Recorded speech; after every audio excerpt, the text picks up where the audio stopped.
સરસ. આજે મને પવિત્ર ધરતી ઉપર મોકો મળ્યો છે તો હું આજે શરૂઆત કરીશ કે મારી જર્ની કે જ્યારે મેં આરસીએમ કેવી રીતે સ્ટાર્ટ કર્યું અને આરસીએમ માં કેવી રીતે ઝડપથી સફળ આપણને મળે. જોઈ છે ને બધાને સફળતા? સરસ. જો જે કઈ મારા અનુભવ હશે, જે કઈ મેં મારા જીવનમાં પરિવર્તન કર્યું અને જે કઈ મને સફળતા મળી, આજે હું તમને શોર્ટકટમાં થોડીક મારી સ્ટોરી કહીશ. આમ તો બધાને ખબર જ છે મારી સ્ટોરી. નામ કાનજી સિંગાડા, જુનાગઢ જિલ્લાનું મેંદરડા તાલુકાનું અંબાડા ગીર ગામ છે. હાવ જંગલમાં મારું ગામ આવેલું છે. કોઈ સાસણ ફરવા આવતા હોય તો તમને ખ્યાલ હોય, હું વધારે મારા ફાર્મ ઉપર જ રહું છું અને ઓર્ગેનિક ખેતી કરું છું. જ્યારે આરસીએમ નહોતો ત્યારે મારી ખેતી ઓર્ગેનિક હતી. ત્યારે પણ મને એવોર્ડ મળ્યા હતા ભારત સરકાર તરફથી. ત્યારે પણ હું મારી કાચરી વિદેશ એક્સપોર્ટ કરતો હતો. ભાઈ અવાજ તો ક્લીન આવે છે ને ભાવેશભાઈ? સરસ. તો કહેતા રહેજો. એટલે ત્યારે પણ મને એવોર્ડ મળેલા હતા. એવું શાંતિથી જીવન હાલતું હતું. એવામાં મારા જીવનમાં આરસીએમ આવ્યું. મારા જ ગામની વ્યક્તિ કાનજી બેલમ માટે જોરદાર તાલી. મારા જ ગામના કાનજીભાઈ બેલમ મારી પાસે આવ્યા. લગભગ 2-4 મહિના મારી પાછળ બહુ પડ્યા. અને કોઈ પણ વ્યક્તિનું જીવન કેવું હોય કે ભાઈ કોઈ પણ જો મને એવોર્ડ મળ્યા હતા એટલે મેજોરિટી આમ આપણને ઈગો હોય કે બધી મને જ ખબર પડે છે. એટલે આખું મારું ફાર્મ આમ ફેન્સિંગ વાળું છે. એટલે અહીંયા બોર્ડ જ માર્યું હોય કે કામ સિવાય કોઈને અંદર આવવું નહીં. તે કાનજીભાઈ બેલમ મારા ડેલે ઉભે. એવું 6 મહિના આવ્યું. પછી મારા ઘરના કહે કે હવે એટલા બધા તમારી પાછળ પડ્યા છે, એક વખત લઈ લ્યો ને એટલે છુટકારો માટે. પેલી વખત પ્રોડક્ટ લીધી, લઈને મૂકી દીધી. થોડી ઘણી વાપરી તો સાહેબના ફોન આવે કે ડોક્યુમેન્ટ. તો હું તો આ સિસ્ટમનો એટલો વિરોધી હતો કે એની વાત પૂછોમાં. વિરોધી હતો એમાં મારી સ્ટોરી બી નહીં.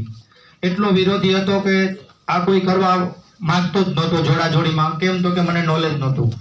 એટલે 6 મહિના પછી ધીરે ધીરે આજ આધાર કાર્ડ આપ્યું, કાલ પાન કાર્ડ આપ્યું, એમ 6 મહિના પછી મારું જોઈનિંગ થયું. તમે આવું કેવું ફીલ ન કરતા. 6 મહિના પછી જોઈનિંગ થયું. ધીરે ધીરે વારંવાર સંજયભાઈ ગુંડલિયાનો વધારે સંપર્ક થયો. 6 મહિના લગાતાર સંજયભાઈ ગુંડલિયા આવ્યા, સંજયભાઈને લઈ આવ્યા. બધા મને સમજાવે તો હું કહું તમે મને પ્લાન સમજાવો, હું મારું કામ કરું છું.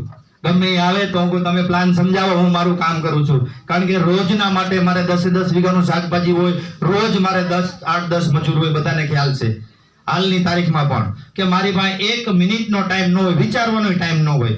હવે તમે વિચાર કરી લો, હરેશભાઈ ઠુમરને મેં એવું કીધેલું કે તમે પ્લાન બતાવો, હું સમજુ છું. હવે તમે વિચાર કરી લો કે આ પથ્થર કેટલો કઠણાઈ છે. હરેશભાઈ પણ 2-3 વખત આવ્યા અને ધીરે ધીરે મને આરસીએમ સમજાણું. ધીરે ધીરે એની મેં વાત એક્સેપ્ટ કરી અને ભીલવાડા આવ્યો અને ત્યારથી મને મારું વિઝન કમ્પ્લીટ થયું. એટલે નવા ભાઈઓ તમે આમ તમારી પાસે મોકો છે, 24 તારીખે ટિકિટ બુક ન કરાવી તો તમે કરાવી દેજો. ભીલવાડા આવી અને મારું વિઝન કમ્પ્લીટ કર્યું અને બધી વસ્તુ ચાલુ કરી. ચાલુ કર્યા પછી સીધું લોકડાઉન આવ્યું. લોકડાઉન હજી તો શરૂઆત કરી હતી અને લોકડાઉન આવ્યું. લોકડાઉન આવ્યું એટલે બધું ડાઉન થયું. બધા ધંધા બંધ થયા. જે મારું પાસે ટેટી તરબૂચનું હતું પણ એમાં બહુ લોસ ગયો. કારણ કે આજુબાજુમાં જવાતું નહોતું. જો કોઈ ગામ ના હતા એ ખાતા હતા અને બાકી બધું ફેંકી દેવું પડ્યું. ધીરે ધીરે એવી કઈક જીવનમાં ઘટના એવી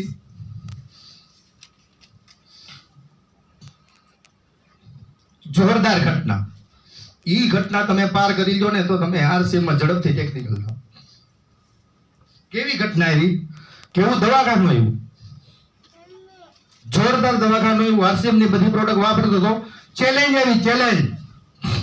દિલીપભાઈને ખબર છે. એવી પરિસ્થિતિમાં કે જે અપલાઈનના કોન્ટેક્ટમાં હું પોઝિટિવ રહ્યો અને લોકો મને કહેતા હતા કે આવી પ્રોડક્ટ વાપરવા છતાં કેમ આવી. આવું દવાખાનું એટલે કે 7-8 લાખનું દવાખાનું. એક બાજુ ખેતીવાડી ડાઉન, એવી પરિસ્થિતિ.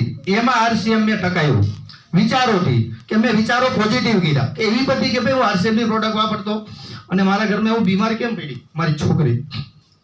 પણ જ્યારે હું પોઝિટિવિટી હતો તો જ્યારે ઈ દવાખાનાનો ખર્ચો 25 લાખ રૂપિયા થાય એમ હતો ને, ઈ ખાલી 5-6 લાખમાં થયું. વિચાર કરજો, જ્યારે તમે રાજકોટનું નામ સાંભળ્યું છે કે મોંઘામાં મોંઘી હોસ્પિટલ સિનર્જી. કેટલા લોકો સિનર્જીનું નામ સાંભળ્યું? રોજનો 50,000 પ્લસ ખર્ચો, રોજનો ઓછામાં ઓછો. એવા ખર્ચામાં અમે આરસીએમ ની પ્રોડક્ટ વાપરતા હતા અને આરસીએમ ના કારણે જે 25 લાખનો ખર્ચો હતો ને એ 6 લાખમાં થયો. આરસીએમ ની તાકાત, પોઝિટિવિટી. આ જગ્યાએ બીજો કોઈ હોય, સિનર્જીમાં સારામાં સારા ડોક્ટરે કીધું કે આવું રિઝલ્ટ કોઈ જીડીએસ નું કોઈ નામ આવ્યું? જીડીએસ નામની ખતરનાક બીમારી.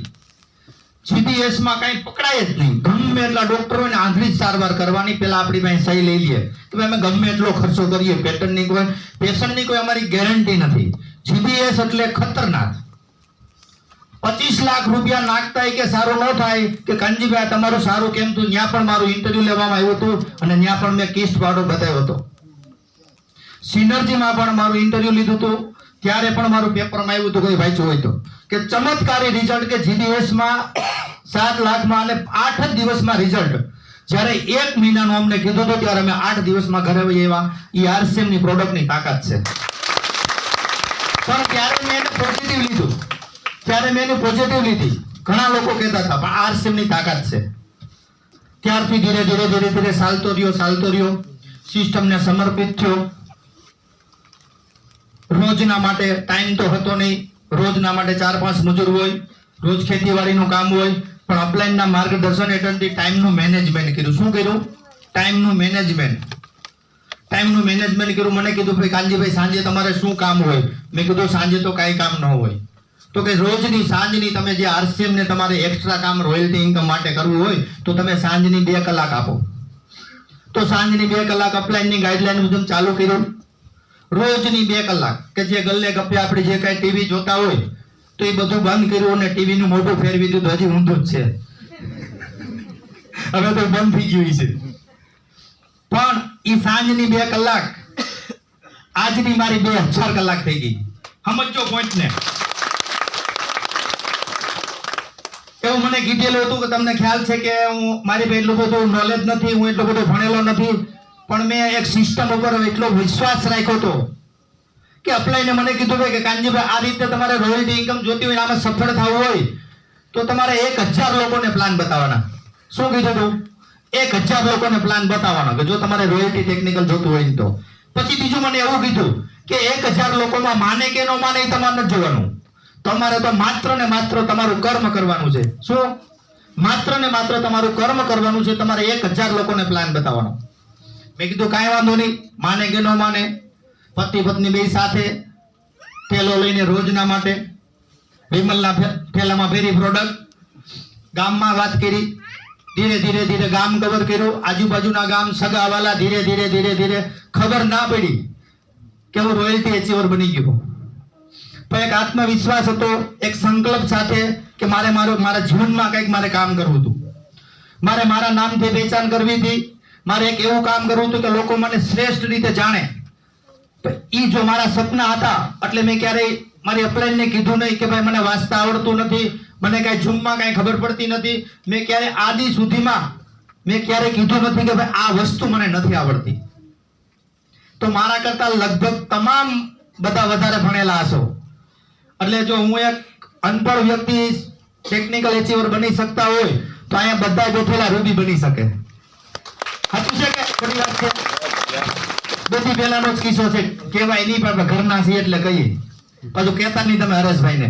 હરેશભાઈ કાલે અમે ભેગા હતા એટલે હરેશભાઈ કીધું મને કે કાનજીભાઈ લોકેશન મોકલો. મેં કીધું તમે કેને કીધું? કારણ કે અમારે ભેગું થવાનું હતું ને એના પાસે 2 રસ્તા હતા, ભીમદેવળથી અને તાલાળાથી, અને હું કાતરાસ આવું હતો.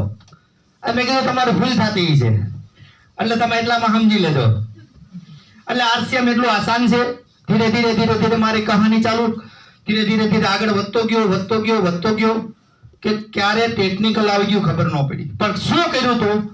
એક સંકલ્પ હતો કે મારે 1000 લોકોને આરસીએમ બતાવવું. શું કીધું?